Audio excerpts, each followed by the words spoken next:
जय गुरुदेव। और दोस्तों, मेरे चैनल सिद्ध सावर मंत्र में आपका एक बार फिर से हार्दिक स्वागत है। और देखिए, आज मैं आपके सामने जो वीडियो मैं आपको लेकर के आया हूँ, वो वीडियो वास्तव में बहुत महत्वपूर्ण वीडियो है आपके लिए। देखिए, होती तो मेरी सभी वीडियोज़ आपके लिए महत्वपूर्ण है, लेकिन ये वीडियो कुछ खास ही महत्वपूर्ण है। इसलिए आप इस वीडियो को पूरी देखना और ज़रूर इस पे गौर करना। देखिए, साधना में अगर आपको सिद्धि प्राप्त करनी है तो फिर आपकी जो 4 मुख्य बिंदु होते हैं वो साधना का आधार होते हैं। अब वो 4 मुख्य बिंदु कौन कौन से हैं, वो मैं इसी साधना में जो मैं आपको वीडियो लेकर के आया हूँ, इसी वीडियो में मैं आपको बताऊंगा कि साधना के 4 बिंदु कौन कौन से होते हैं। देखिए, प्रत्येक साधक चाहता है कि वो सफलता प्राप्त करे, परंतु इनमें से कुछ साधक तो सिद्धि प्राप्त कर लेते हैं, लेकिन कुछ को जो है सफलता नहीं मिल पाती है। यहाँ तक कि उनको किसी सावर मंत्र में भी सफलता नहीं मिल पाती है। अब ऐसा कारण क्या होता है, वही कारण मैं इस वीडियो में आपको बताऊंगा। देखिए, बहुत कुछ मैंने सोच विचार के तब मैं आपके लिए ये वीडियो लेकर के आया हूँ कि वास्तव में ऐसा क्या होना चाहिए जिससे कि साधना में सफलता प्राप्त हो और 100% हो। लेकिन क्यों नहीं होती है, कारण क्या है, वही कारण मैं आज उन्हीं बिंदुओं पर फोकस करूँगा। तो इसलिए वीडियो पूरी देखना, और वीडियो पसंद आए तो वीडियो को लाइक भी ज़रूर करना, क्योंकि उससे क्या होता है कि एक तरीके से मुझे भी एक मोटिवेशन मिलता है कि भाई हाँ, आप मेरी वीडियोस को देख रहे हो। खैर देखिए, कमेंट करने वाले, जो गलत कमेंट करने वाले, वो तो तब भी करेंगे चाहे मैं कितनी भी अच्छी वीडियोस बना लूँ, फिर भी उनके मन में गलत ही भावना रहेगी और वो कभी साधना में सिद्धि प्राप्त उनको होती नहीं है, वो तो बहुत दूर की बात है। तो देखिए, इस वीडियो में स्पष्ट रूप से बता दूं, नंबर 1, पूर्व जन्मकृत दोष जो कि साधना में सिद्धि प्राप्त नहीं होने देते हैं। देखिए, हमें अपने इस जीवन में ये नहीं पता होता कि हमारे जीवन में पूर्व जन्म के दोष हैं भी या नहीं हैं, और साथ साथ ही इस बात का भी हमें चिंतन करना चाहिए कि आज के युग में हम जिस वातावरण में रह रहे हैं, उस वातावरण में भी दोष है या फिर उसका भी दोष लगना संभव हो सकता है। और जो ये दोष होते हैं ना, ये 3 कारण से होते हैं। नंबर 1, एक मूल दोष होता है, ठीक है, असत्य उच्चारण करने से। एक होता है दृष्टि दोष, किसी भी स्त्री को गंदी या अश्लील नज़र से देखने से जो लगता है। और तीसरा दोष होता है इसमें चिंतन दोष, जो अपने गुरु देवता के प्रति या फिर सामग्री के प्रति किसी भी प्रकार से आपके मन में संशय या फिर कुविचार उत्पन्न होना, ये पूर्व जन्मकृत दोष जो होता है, उसी के कारण इस प्रकार के ये 3 दोष आते हैं। और ये तीनों ही दोष बहुत ही, मतलब कि तीनों दोष जो हैं वो थोड़े बहुत तो प्रत्येक व्यक्ति में होते ही हैं। इसके अलावा भी हमारे जीवन में कुछ ऐसी घटनाएं घटित हो जाती हैं जिसकी वजह से साधना में दोष लग जाता है। पिछले जीवन में हो सकता है कि हमने कोई जघन्य अपराध किया हो सकता है कि ऐसा अपराध जो कि क्षमा योग्य नहीं है, हमारे गुरु के प्रति कोई विश्वासघात होना, या गुरु परिवार के प्रति कोई विश्वासघात या दोष लगना, या फिर किसी की हमने हत्या की हो, या फिर किसी भी प्रकार का हमने किसी का बहुत ज़्यादा दिल दुखाया हो, बहुत सताया हो। इसलिए जो साधना में पूर्व जन्म के जो दोष होते हैं या इस जन्म के जो दोष हैं, वो बाधक माने गए हैं। क्योंकि अगर हम इस जन्म में भी गलती करते हैं तो वो भी तो दोष ही हैं, वो भी तो बाधक बनेंगे।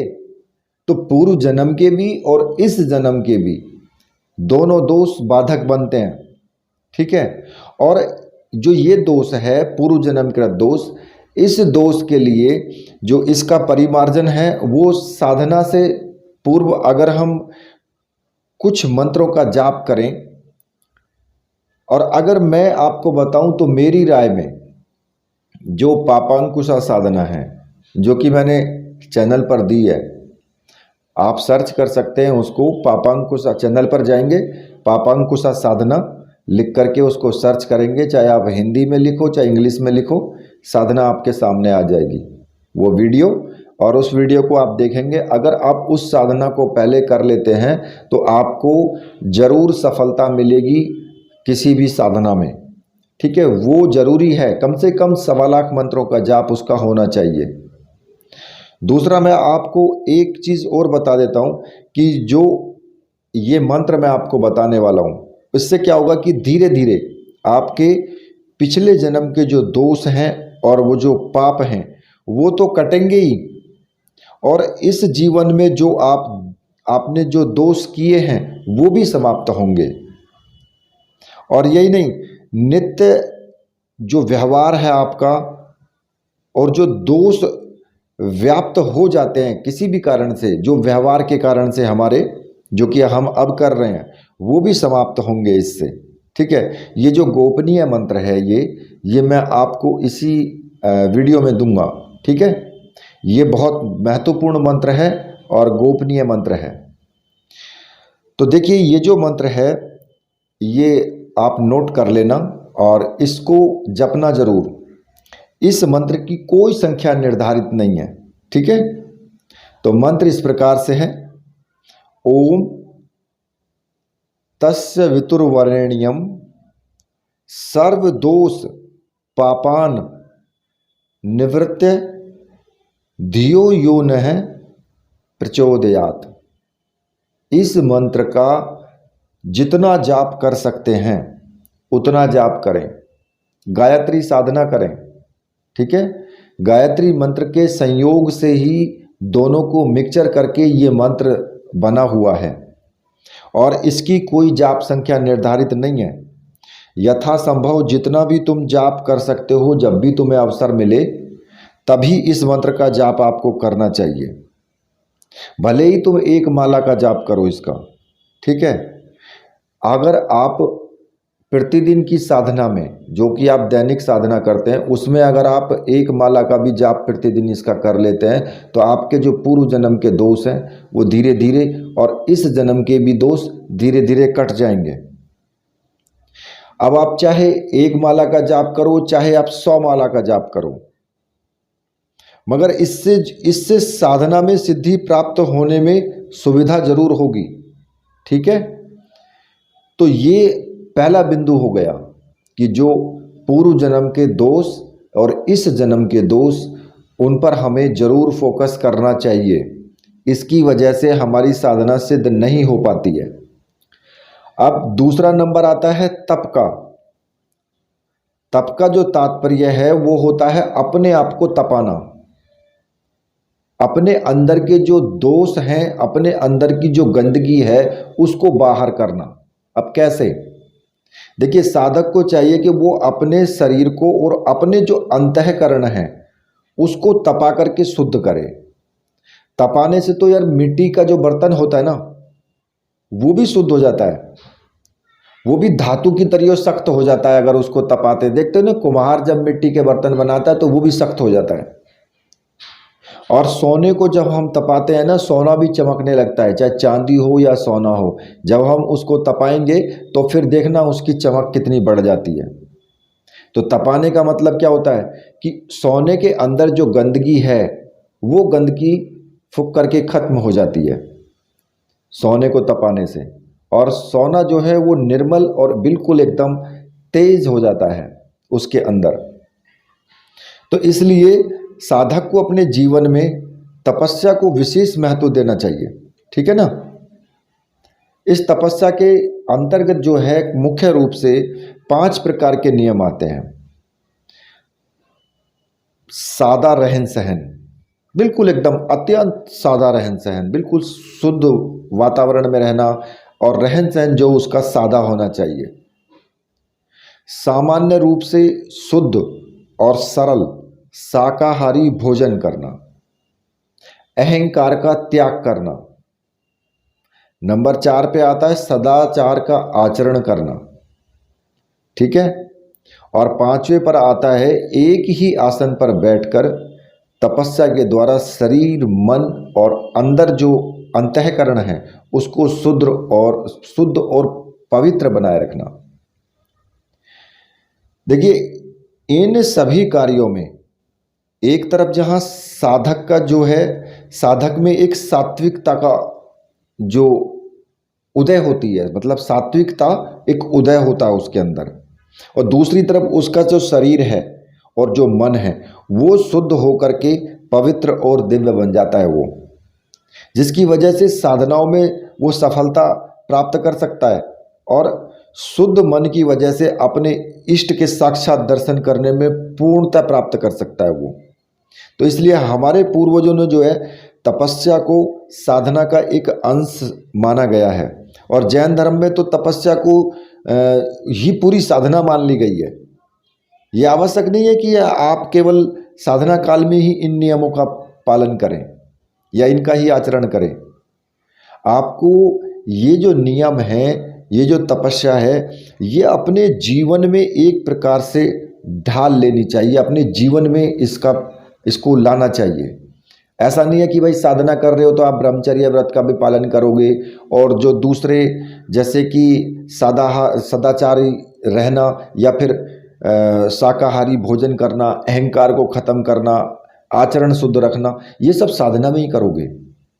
अगर आप साधना के अलग आप अपने पूरे जीवन में ढालिए उसको, और फिर देखिए आप साधना में कैसे सफलता प्राप्त होती है फिर आपको, क्योंकि आपको पूरे जीवन में ढालना पड़ता है।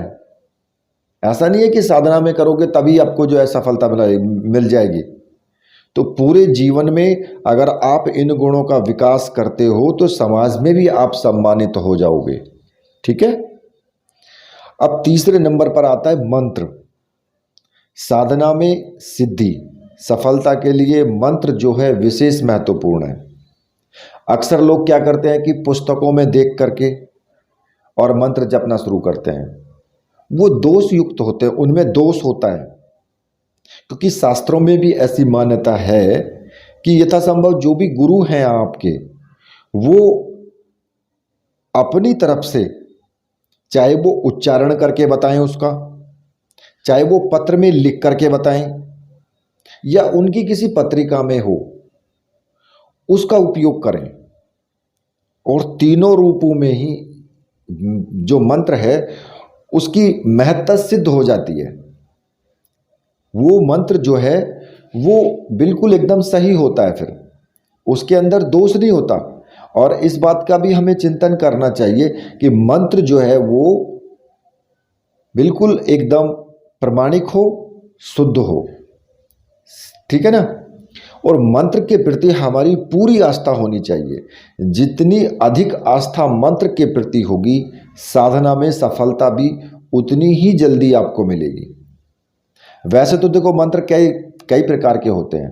अघोर मंत्र भी होते हैं, कपाली मंत्र भी होते हैं, तांत्रिक मंत्र भी होते हैं और सामान्य मंत्र भी होते हैं, भक्ति मंत्र भी होते हैं, अन्य प्रकार के मंत्र हैं। प्रत्येक साधक अपनी इच्छा के अनुसार अपनी स्वेच्छा से ही साधना संपन्न करता है और इसमें किसी प्रकार का कोई दोष नहीं है। आवश्यकता इस बात की है कि साधना को समझने की, संतुलित मन की और मंत्र से संबंधित विधि विधान और मंत्र के प्रयोग की। वास्तव में ही जो अधिकतर साधक मंत्र का जो उच्चारण भली प्रकार से नहीं कर पाते हैं, मैंने बहुत देखा है, क्योंकि कई लोगों को मैंने ऐसा भी देखा है कि मैंने कहा मंत्र बोल करके बताइए, तो उन्होंने जो मंत्र बोल करके बताया उसका सही उच्चारण था ही नहीं। तो अब वो कहेंगे जी हमने तो साधना की लेकिन हमें तो इसमें कोई सफलता ही नहीं मिली, हमें किसी प्रकार का कोई लाभ ही नहीं हुआ, इसलिए मंत्र गलत है, साधना गलत है। वो कहेंगे इस बात को, ये नहीं देखेंगे कि गलती किसके अंदर है। गलती खुद तुम्हारे अंदर है, उसको ढूंढो। और उसी की वजह से जो है साधना में सफलता नहीं प्राप्त होती है। इस पर साधकों को विशेष ध्यान देना चाहिए। अब बात आती है गुरु की। लास्ट नंबर है 4, गुरु। तो देखिए, साधना में स्पष्ट निर्देश दिया गया है, किसी भी साधना में बिना गुरु के किसी भी प्रकार के मंत्र प्रयोग सफल नहीं होते हैं। चाहे वो गुरु आपका कैसा भी हो, चाहे वो नाम मात्र का गुरु हो, लेकिन अपने जीवन में गुरु मानना चाहिए। चाहे आप किसी को भी गुरु माने, चाहे भगवान शिव को गुरु माने, चाहे हनुमान जी को गुरु माने, चाहे आप देवी को गुरु माने, भगवान विष्णु को माने, भगवान दत्तात्रेय को माने, या फिर किसी देहधारी को गुरु माने, किसी को भी आपको गुरु जरूर मानना चाहिए। और गुरु के द्वारा दिया गया ही मंत्र जो है वो सक्सेस होता भी है, सफलता उसी में मिलती है। ठीक है, क्योंकि अगर आपने गुरु मान लिया तो गुरु से, एक तो गुरु के द्वारा मंत्र आपको मिल गया, इसीलिए मैंने बहुत ज़्यादा मंत्र, क्या सारे ही मंत्र आपको बोल करके दिए हैं, उच्चारण करके मैंने आपको बताया है। ठीक है, उन मंत्रों में से आप किसी भी मंत्र को करेंगे सफलता जरूर मिलेगी, लेकिन बशर्ते कि आपका आचरण भी सही होना चाहिए, तभी सफलता मिलती है। ठीक है, तो आपको करना क्या होता है, अब गुरु तो आपने बना लिया, लेकिन आपके अंदर कमी किस बात की हुई? गुरु के प्रति पूर्ण समर्पित नहीं है, गुरु के प्रति पूर्ण श्रद्धा नहीं है,